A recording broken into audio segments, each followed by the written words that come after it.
എന്തുകൊണ്ടാണ് ദൈവത്തിന്റെ പോരാളികൾ തോറ്റുകൊണ്ട് തുടങ്ങുന്നതെന്നറിയാമോ? അഹന്ത അതില്ലാതെയാകാൻ. അഹന്തയില്ലാത്ത ഉടൽ പൊള്ളുന്ന ആല പോലെയാണ്.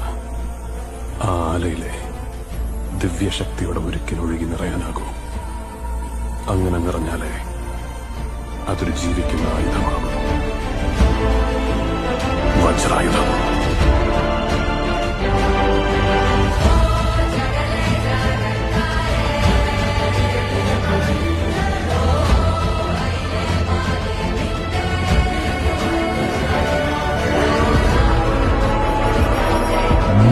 Ever tried? Ever failed? No matter. Try again. Fail again.